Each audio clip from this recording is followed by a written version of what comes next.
నమస్కారం. బీఆర్కే భక్తి ఛానల్‌కి స్వాగతం. నేను మానస. ఈరోజు మనతో పాటు ఉన్నారు భారతీ శంకర పీఠం వ్యవస్థాపకులు బ్రహ్మశ్రీ తిరుపతి మూర్తి అవధాని గారు. మనకున్న సందేహాల గురించి ఆ గురుగారిని అడిగి తెలుసుకుందాం.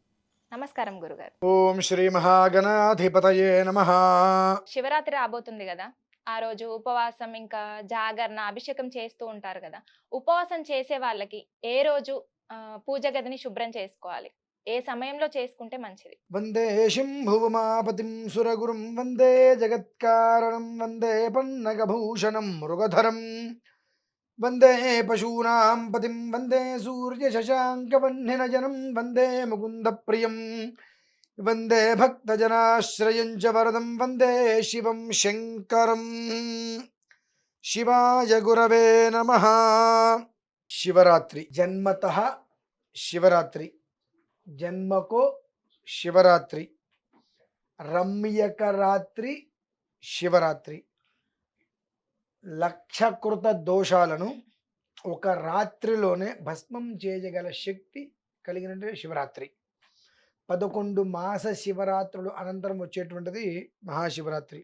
అందులోనూ కాలచక్ర గమనాన్ని అనుసరించి ఈ శివరాత్రికి సార్థక నామకరణం అశీతి శివరాత్రి అని అంటారు. అనగా 80 సంవత్సరముల తర్వాత ఇప్పుడు మళ్ళీ ఈ శివరాత్రి మనకు ఆపాదించింది. వస్తాయి 200 ఏళ్ళకి 300 ఏళ్ళకి అలా కూడా వస్తుంటాయి కొన్ని కొన్ని. మరి 80 సంవత్సరాలంటే తక్కువనే కదా అనిపించవచ్చు. ఈ 80 సంవత్సరాలలో కూడా దీనికి వృత్తాంతం ఏమిటి అంటే మీరు అడిగిన ప్రశ్నకి నేను వృత్తాంతం చెప్పిన తర్వాత చెప్తానమ్మా. ఓకే. అష్టభైరవులు అని చెప్పి శివుడి దగ్గర 8 మంది భైరవులు ఉంటారు. ఈ 8 మంది భైరవులు కూడా ఒక్కొక్క శివరాత్రికి ఒక్కొక్కసారిగా ఆవర్తనం అంటారు, అంటే తిరుగుతూ ఉంటారు. ఆవర్తి అంటే కాలచక్రంలాగా తిరుగుతుంటారు. అలా ఒక్కొక్క భైరవుడు 10 సార్లు తిరుగుతారు. ఆ తిరిగినప్పుడు వచ్చేటువంటి గమనం ఏదైతే ఉంటుందో చివరిది ఇప్పుడు 80వ సంవత్సరంలో సంహార భైరవంతో మనకు శివరాత్రి ఆపాదిస్తుంది. దీనివల్ల ఏంటి ఉపయోగం? ఇతఃపూర్వం మనకు క్రోధన భైరవుడితో ఒకసారి వచ్చింది, రురు భైరవంతో ఒకసారి వచ్చింది, చండ భైరవంతో ఒకసారి వచ్చింది. ఈ సంహార భైరవంతో కూడా ఈ వచ్చినప్పుడు ఏమవుతుందంటే ప్రళయకాలం అనేటువంటిది ఏర్పడుతుంది. ప్రకృతిలో ప్రకోపాలు, ఇబ్బందులు రావడాలు ఉంటుంది. ఇప్పుడు ఈశ్వరుడు కాలాగ్ని రూపంలో సంహార భైరవుడు తోడుగా నిలబడి ఉన్నాడు. ఒక నెల 15 రోజుల క్రితం ఇదే విషయాన్ని మనం వివరించుకోవడం జరిగింది.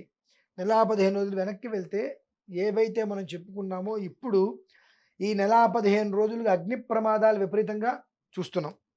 ప్రతి చోట, ప్రతి చిన్న చోట అగ్ని ప్రమాదం అంటుకుంది, అదైంది ఇదైందని చూస్తూనే ఉన్నాం. వాయు ప్రమాదాలు చూస్తూనే ఉన్నాం. అంటే మరణ మృదంగం, మరణ భయం అనేటువంటిది గత కొంతకాలంగా మనం రోజు ఎప్పుడూ చూడని ప్రమాదాలు అటువంటివన్నీ మనం చూస్తూనే ఉన్నాం. ఈ కాలకాలుడు, కాలాతీతుడు, నేత్ర త్రినేత్రుడు, కాల త్రికాలుడు, శూల త్రిశూలుడు అయినటువంటి ఈశ్వరుడు కాలాగ్ని రూపుడై సంహార భైరవుడు తోడుగా నిలబడి ఉన్నాడు. ఇవి ఒక్కొక్కసారి వచ్చినప్పుడు కొన్ని కొన్ని ప్రమాదాలని మీదకి తీసుకుని వస్తూనే ఉంది. మనం ఇబ్బందులు పడుతూనే ఉన్నాం. భగవంతుడి యొక్క దయ వల్ల మళ్ళీ బాగుపడుతూనే ఉన్నాం. అయినప్పటికీ మనకి ఏమాత్రం బుద్ధి, జ్ఞానం, సిగ్గు, ఎగ్గు ఏవి లేకపోవడం వల్ల మళ్ళీ యథావిధిగా మనం చేసే దరిద్ర పనులని మనం చేస్తున్నాం. మనం ఎందువలన ఒకవేళ పుణ్యం చేసుకుంటే బాగుపడతామేమో. బాగుపడితే ఎట్లా? అందరూ బ్రతకాలి కదా. మనం పాపం చేసుకొని అనారోగ్యాలు అన్నీ వస్తేనే కదా అందరూ బాగుపడేది. కాబట్టి ఈ పాపాలు మనం ఎప్పుడూ చేస్తూనే ఉంటాం. అంటే ఎందుకు ఈ మాట చెప్పవలసి వస్తుందంటే అమ్మ, కాలచక్రవశాత్తు ఎవరు ఎలాంటి ప్రమాదం కొని తెచ్చుకోవద్దు. శివరాత్రి ముందు రోజు మొత్తం అంతా బాగు చేసుకొని శివరాత్రి 26 తారీఖు ఉదయం నుంచి 27 తారీఖు ఉదయం వరకు 24 గంటల సేపు ఏకధాటిగా ఈశ్వరుడి నెత్తి మీద ఉదకం అంటే నీరు పోస్తూ ఉండండి. ఇంకొక పని మనం పెట్టుకోవద్దు. ఓం నమ శివాయ, ఓం నమ శివాయ, ఓం నమ శివాయ. ఇంకొక 1000 రకాల మంత్రాల్ని మనం తెచ్చుకోవాల్సిన అవసరం లేదు. ఈ ఓం అనేటువంటి నాదాన్ని పక్కన పెట్టి నమశివాయ అనేటువంటి 5 అక్షరాలతో కొన్ని రకాల ప్రయోగాలు చేస్తే బ్రతుకున్న మనిషిని చంపేయచ్చు. ఇక వెంటిలేటర్ మీద బ్రతుకుతున్నాడు, ఆ వెంటిలేటర్ తీస్తే మనిషి చనిపోతాడు అంటే 8 సంవత్సరాల ఆయుష్ ధారపోయచ్చు. కేవలం 5 అక్షరాలు. ఆ 5 అక్షరాలని చక్కగా స్మరించుకుంటూ ఇంత శివలింగం చిన్నది బటన్ వేలు అంత ఆ శివలింగం, స్ఫటిక శివలింగం ఇంట్లో పెట్టుకొని అనునిత్యం అభిషేకం చేసుకునే విధానం ఒకటైతే, ఆ శివరాత్రి 24 గంటల సేపు ఏ నద్యౌ పృథివీ చాంతరిక్షం చ ఏ పర్వతా ప్రదిశో దిశశ్చ తేనేదం జగద్వ్యాప్తం ప్రజానాం తన్మే మనస్సివ సంకల్పమస్తు.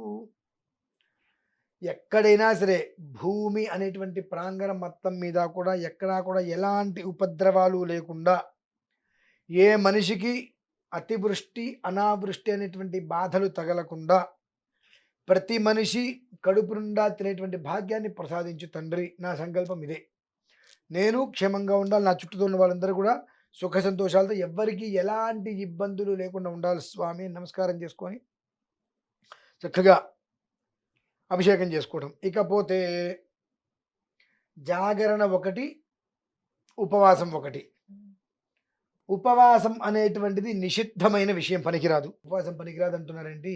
చాలామంది ఉపవాసాలు చేయండి, ఉపవాసాలు చేయండి అంటారు. చెప్పే వ్యక్తి కాస్తైనా అన్నం తినాలని కోరుకుంటాను నేను. ఉపవాసం చెయ్యండి అని చెప్తారు కదా, ఆ వ్యక్తి కొంచెమైనా అన్నం తినాలని కోరుకుంటా. ఎందువలన? ఉపవాసం అంటే ఏంటమ్మా? ఉపహ అంటే రోజు తినేటువంటి పదార్థం కన్నా తక్కువగా తిని ఎక్కువగా భగవంతుడి దగ్గర కూర్చోవటం. అతిగా తింటే ఏమవుతుంది? ఆయాసం వస్తుంది. అసలు తినకపోతే నీరసం వస్తుంది. ఈ రెండు ప్రమాద హేతువులేగా కదా, ఈ రెండు ప్రమాద కారణాలే. ఉపవాసము అనంటే ఏమిటి అనంటే, మనం ఇప్పుడు చేసేటువంటి దరిద్రమైన పనులు, కట్టిక దారిద్ర్యాన్ని అనుభవించటం. ఒకానొక టైంలో పూర్వకాలమునందు మన పూర్వీకుల్లోనో మన క్రితం విధానంలోనో ఇంటికి ఎవరైనా వస్తే మధ్యాహ్నం భోజనం చేయడానికి ఇంట్లో ఉంటే అన్నం తింటారా అండి అని అడుగుతారు. అడగకూడదు. కాలు కడుక్కుని భోజనానికి అనాలి.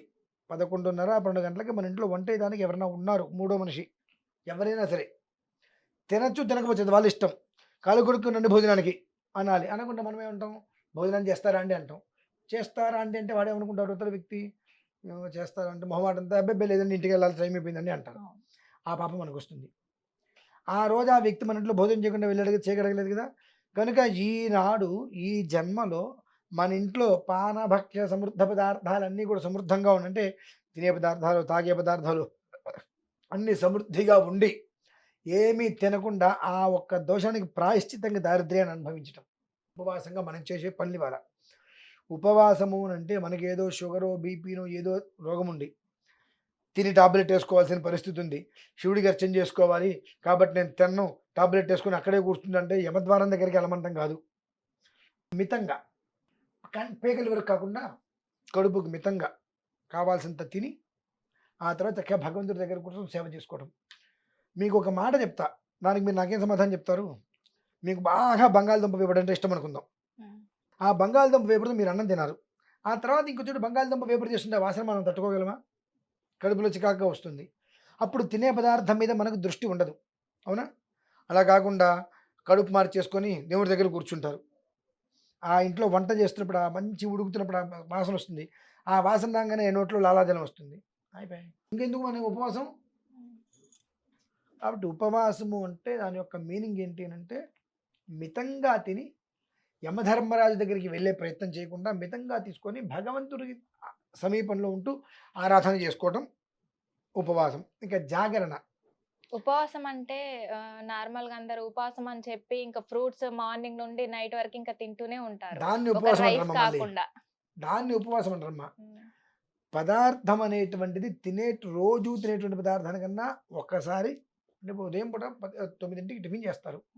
ఆ టిఫిన్ ప్లేస్లో 4 పళ్ళు ముక్కలు కాస్త మజ్జిగ అంటే పాలు, అలాగే మధ్యాహ్నం సమయంలో అల్పాహారం, సాయంత్రం సమయంలో అల్పాహారం, రాత్రికి భోజనం చేసుకుంటూ ఆత్మకి క్షోభ లేకుండా, శరీరానికి నీరసం రాకుండా మనల్ని మనం నిలుపుకునేటువంటి కానీ ద్రవ పదార్థములు ఘన పదార్థములు కాకుండా మరీ గట్టిగా పళ్ళు అటువంటివి తీసుకుంటూ, ద్రవ పదార్థములు పాలు అటువంటివి జ్యూసులు లాంటివి తీసుకుంటూ శరీరాన్ని కూలబెట్టకుండా, ఇబ్బంది పెట్టకుండా మనల్ని మనం కంట్రోల్ చేసుకున్నటువంటి ఆరాధనే ఉపవాసం అంటారు. అంతేగాని ఉపవాసం పేరు పెట్టుకొని వారానికి సరిపడే ఒకేసారి తినేయడం, పొద్దు నుంచి సాయంత్రం వరకు తినేటువంటి దాన్ని ఉపవాసం అంటారమ్మా. అలా అని చెప్పి పూర్తిగా నేను పచ్చి గంగ కూడా కొంతమంది అంటారు, సిగ్గు లేకుండా మాట్లాడతారు. ఏమన్నా మాట్లాడే నేను కార్తీక మాసం ఉపవాసం అంటే పచ్చి గంగ కూడా ముట్టుకొని చెప్పి నీ కర్మ ఎంత పాపం చేశారో భగవంతుడు ఈ జన్మలో ఇప్పుడు శిక్ష అనుభవిస్తున్నాం, అనుభవించమంటాం మనం కూడా. ఇకపోతే జాగరణ. ఈ జాగరణ పరిస్థితి ఏంటి? అందరూ మేము జాగరణ చేస్తాం, జాగరణ చేస్తామంటారు. ఏం చేస్తారు? భూకైలాసనం 2, 3 సినిమాలు పెట్టుకొని జాగరణ చూసి పొద్దున్న 7 గంటలకల్లా పడుకుంటారు. ఇంకెందుకు ఇవాళ నుంచి చేసి మొత్తం దండగ. రాత్రి సాయంత్రం 6 నుంచి ఉదయం 6 గంటల వరకు విశేషమైన కాలం. ఆ కాలంలో ఈశ్వరుని రకరకాలుగా ఆరాధన చేసుకుంటూ లింగోద్భవ కాలంలో స్వామివారికి అన్నాభిషేకం చేసి తెల్లవారులు ఒక రుద్రహోమం చేసుకుంటూ 6 గంటల వరకు స్వామివారికి అర్చన చేసుకొని 6 గంటల తర్వాత స్వామివారికి బిల్వార్చన చేసుకొని ఆ తర్వాత కొంతమంది శాంతి కళ్యాణం చేస్తారు. అది చేసుకొని స్వామివారికి మహానివేదన పెట్టి ఆ ప్రసాదం తీసుకొని విశ్రాంతి తీసుకోవాలి. అంటే 9:30, 10 తర్వాత ఆ ప్రసాదం భోజనం చేసుకొని అప్పుడు మనం విశ్రాంతి తీసుకోవాలి. కానీ మనం ఏం చేస్తున్నాము?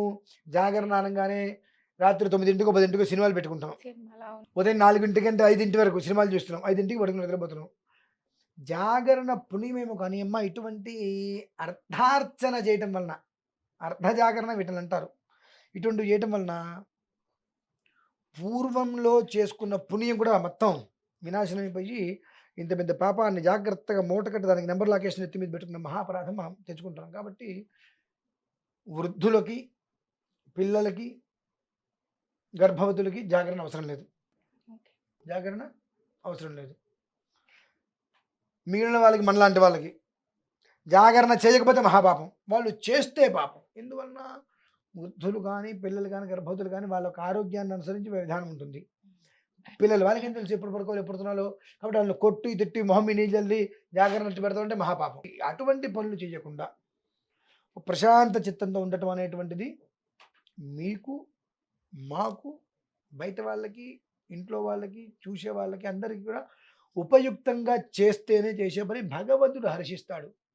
పిల్లలు పడుకుంటే మొహం మీద నీళ్ళు చల్లుతాం, పాపం ఎంత అంటారు, మళ్ళీ కాసేపు చూస్తారు, మళ్ళీ పడుకుంటారు, మళ్ళీ నీళ్ళు చల్లుతాం. మనకు బుద్ధి ఉంటుంది కొంచెమైనా. అలానే పెద్దవాళ్ళు నాన్న లే అభిషేకం. వయస్సులో వృద్ధులు వారికి ఏదో శరీర అవస్థలు చాలా ఉంటాయి. వాళ్ళు ఇవాళ కాదు నిత్యం జాగరణే పాపం వాళ్ళ బ్రతుకంతా. మనసులో పడిన తర్వాత వాళ్ళు సుఖంగా పడుకుంది ఎంత ఉంటుందా? నిత్యం ఉపాసనే, ఉమ్. ఉపవాసం నిత్యం. అంటే ప్రతిరోజు కడుపుండా అన్నం తినలేరు, ప్రతిరోజు కంటిండా పడుకోలేరు. వాళ్ళు నిత్య జాగరణ చేస్తున్నారు. ఆ రోజు జాగ్రత్త చేయాల్సిన అవసరం ఏముంది వాళ్ళకి?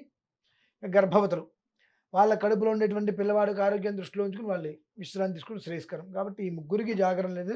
మిగతా వాళ్ళందరూ జాగరణ అనేటువంటిది ఈ సినిమాలు చూడటం కాకుండా ఈశ్వరారాధన చేసుకుంటూ రాబోయేటువంటి పెను ప్రమాదాల నుంచి తప్పించు భగవంతుడా అనుకుంటూ 24 గంటలు 26వ తారీఖు ఉదయం 6 నుంచి 27వ తారీఖు ఉదయం 6 గంటల వరకు పూర్తి 24 గంటలు ఓం నమఃశివాయ అనుకుంటూ ఆ ఈశ్వరుడి నెత్తి మీద నీరు పోస్తూ ఆయన ధ్యానం చేసుకుంటూ ఆయన స్మరించుకుంటూ ఉండగలిగితే ఖచ్చితంగా ఆ యొక్క పుణ్యం అనేటువంటిది ఆ ఒక్క జీవికి తదనంతరం 7 జన్మలు ఇస్తుందమ్మా. అంటే 7 తరాలు ఆ పుణ్యాన్ని ఆయన భగవంతుడు ఇస్తారు ఖచ్చితంగా. అది విషయం. శివుడికి అంటే అభిషేకం అంటే ఇష్టం అంటారు కదా, ఓన్లీ వాటర్ తోనే చేయవచ్చా, ఇంకా పంచామృతాలు అట్లా వాటితో కూడా చేయవచ్చు? 24 రకాల అభిషేకాలు ఉన్నాయి. మన శక్తి. ఇప్పుడు చెరుకు రసంతో అభిషేకం చేయండి అంటాం. ఎంత చెరుకు రసం కావాలంటే 1 లీటర్ సరిపోతుందా అంటారు. నీటితో అభిషేకం చేయండి అంటాం. 1 లీటర్ సరిపోతుందా అడగరుగా. ఒక బకెట్లో 2 బకెట్లో 10 బిందెలు తీసుకొచ్చి పెట్టేస్తారు. నీకు ఏది ఓపిక ఉంటే ఆ ద్రవ్యం తీసుకొచ్చిపోయి. ఎందుకంటే తేనె తీసుకున్నానంటే ఎన్ని కిలోలు కావాలి వెంటనే. సరే మన శక్తి అనుసారం 10 కిలోలు తీసుకొచ్చి పెడదాం. ఎంత కావాలండి అంటారు. ఎంత కావాలి నువ్వు అడిగి ఎప్పుడైతే చేశావో నీకు ఫలితం రాదు. అడగాలి. ఎట్లా అడగాలి?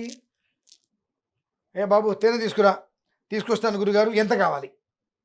ఎంత కావాలి గురుగారు? తీసుకొని వస్తా. డిఫరెంట్ తెలుసా మీకు? ఒకళ్ళింటికి భోజనానికి వెళ్ళారు. నేను మా గురువు గారు ఇంకో 4 వెళ్ళాం. వాళ్ళు చాలా సాత్వికులు. ఏదో 4 పచ్చడి మెతుకులతో వాళ్ళు తినేవాళ్ళు. తలుపు కొడితే తలుపు తీశారు. అయ్యా ఇప్పుడు నేను నా పిల్లలు 10 మంది విద్యార్థులు వచ్చాము, మీ ఇంటికి భోజనానికి వస్తామన్నారు. రండి గురువుగారు ఎంతమంది అని అడిగారు. 10 మంది విద్యార్థులు ఉంటే సరే గురుగారు నేను తినే దాంట్లో 4 మెతుకులు మీకు కూడా పెడతాను అన్నారు. అయిపోయింది. పక్కింటికి వెళ్ళారు. వాళ్ళు బాగా ఆస్తిపరులు. ఏం పరులు? ఆస్తి. తలుపు కొట్టారు. తలుపు తీసాం. బాబు మేము మీ ఇంటికి భోజనానికి వద్దాం అనుకుంటున్నాం. ఎంతమంది? ఇట్లా 10 మంది విద్యార్థులు. అయితే రండి అన్నారు. ఎవరింటికి వెళ్ళి ఉంటాము?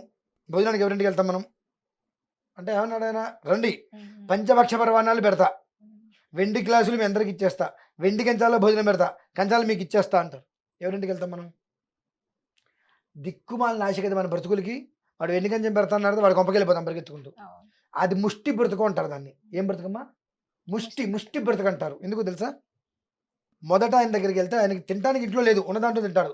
తలుపు కొడితే, "ఇట్లా మీ ఇంటికి భోజనానికి వద్దాం అనుకుంటామంటే," "రండి ఎంతమంది" అన్నారు. "మీరు రండి.